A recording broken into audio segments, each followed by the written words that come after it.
Aided സ്കൂളുകളിലെ നിയമനങ്ങളിലെ ഭിന്നശേഷി സംവരണത്തിൽ NSSന് അനുകൂലമായ വിധി മറ്റ് മാനേജ്മെന്റുകൾക്ക് കൂടി ബാധകമാക്കുന്നതാണ് നീതിയുക്തമെന്ന് കേരളം. ഇക്കാര്യം വ്യക്തമാക്കി സംസ്ഥാന സർക്കാർ സുപ്രീം കോടതിയിൽ പുതിയ അപേക്ഷ ഫയൽ ചെയ്തു. തെരഞ്ഞെടുപ്പ് അടുത്തിരിക്കെ ഇടത് സർക്കാർ നടത്തിയ നീക്കം കേരളത്തിലെ ക്രൈസ്തവ സഭകൾക്കാണ് ഏറെ ഗുണം ചെയ്യുക.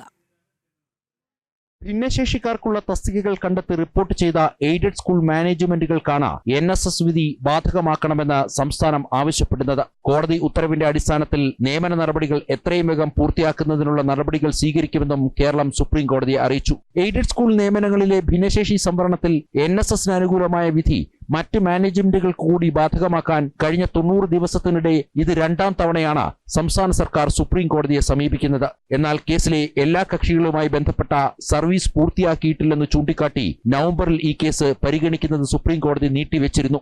ആവശ്യം സുപ്രീം കോടതി അംഗീകരിച്ചാൽ അതിന്റെ ഏറ്റവും വലിയ ഗുണഭോക്താവ് ക്രൈസ്തവ മാനേജ്മെന്റുകളാകും. ജസ്റ്റിസ് JK മഹേശ്വരിയുടെ അധ്യക്ഷതയിലുള്ള ബെഞ്ചാണ് കേരളത്തിലെ എയ്ഡഡ് സ്കൂൾ ഭിന്നശേഷി സംവരണവുമായി ബന്ധപ്പെട്ട ഹർജി പരിഗണിക്കുന്നത്. നിയമസഭാ തെരഞ്ഞെടുപ്പ് അടുത്തുവരുന്ന സാഹചര്യത്തിലാണ് സംസ്ഥാന സർക്കാരിന്റെ നിർണായക നീക്കമെന്നതും ശ്രദ്ധേയമാണ്. ജനം, ഡൽഹി.